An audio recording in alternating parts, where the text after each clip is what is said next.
Hello.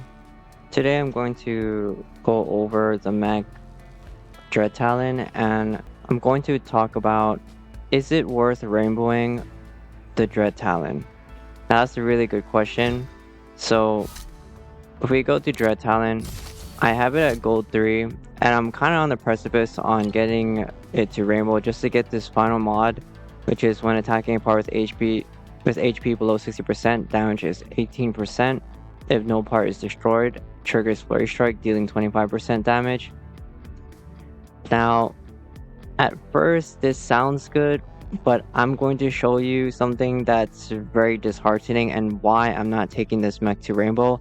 And I think I'm going to put this very low on the should you rainbow this mech on like probably one of the very last things to rainbow. Rainbow Dread Talent is not worth it, and I'm going to show why and then explain why. And currently I only have it at gold 3, and I think this is kind of where you want to put a stop to it. You just want to put a stop to this mech at gold 3. So I'm going to show you guys how the ability works, as I do have a guildmate that does have a Rainbow Dread Talent that we can showcase here. And we are going to go to the testing grounds to showcase this.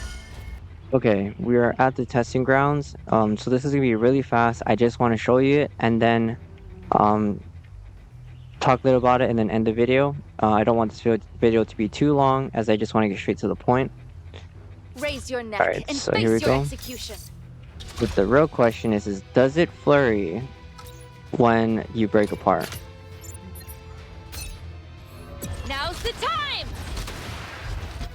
Yeah, so the interesting thing about that part, what you just saw right there, is it should not be flurry striking after you break apart, but you just broke apart. So I find that very interesting.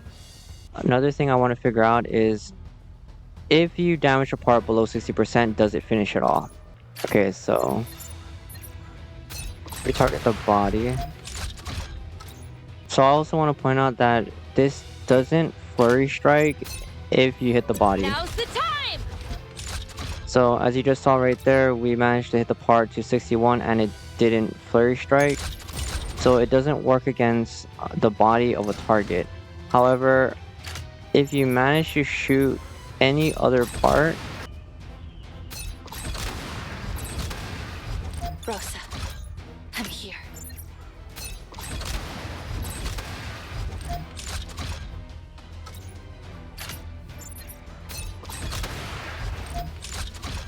prior you just saw that if you broke apart, it causes the flurry. Back. So as you just saw right there, we managed to get the part below basically below the threshold of 60% and it didn't flurry.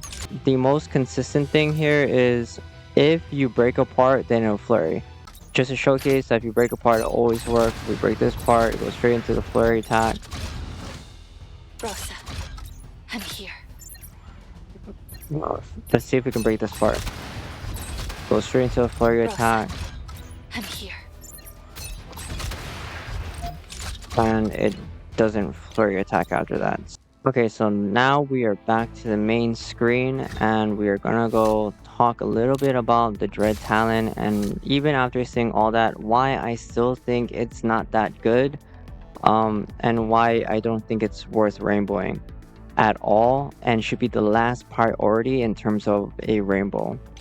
So one of the things you want to notice is that snipers 25% damage of a light rifle is like it isn't that much, as you just previously saw. And what you also seen from what I just showed you was that this ability right here is so misleading, because it says if no part is destroyed, then triggers a flurry strike. However, we broke multiple parts in a row and then it caused a flurry strike. So, and then I think this when attacking a part with HP below 60% only gives you the 18% damage. However, this right here, if no part is destroyed, triggers that flurry strike. Yeah, it consistently works when you break apart, which is hilarious. But why I don't think it's worth rainbow is you're gonna put in so much resources for a mech that's only giving you an extra 25% damage whenever you break apart. It also gives you this plus 18% damage when below a part, which is like a plus 4% increase. Oh, that's not even that good. You're not really gonna see a massive difference like you would with other rainbow mechs. And I think this mech should just be capped at gold 3 until maybe you have the extra resources to get it to rainbow after you rainbow everything else. But for most accounts right now in global, do not rainbow this mech at all. This should be the last priority mech you should be rainbowing, just because this ability it really sucks.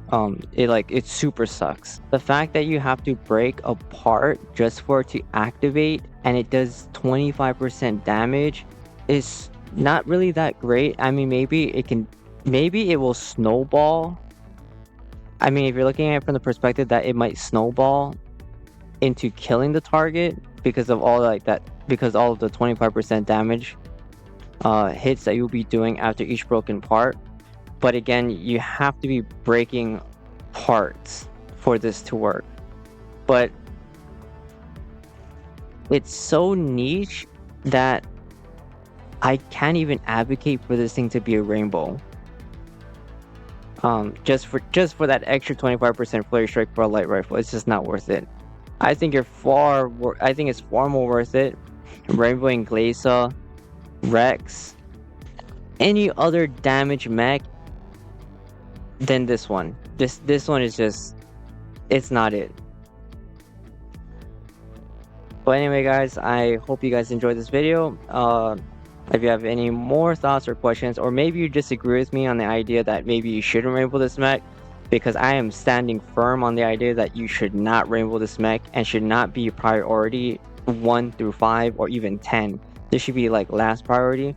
Well, if you disagree with that, post it in the comments why you think that, and has it worked for you after rainbowing this mech? Because I want to be real, I use it, it's just not it. Y'all have a great day. Peace.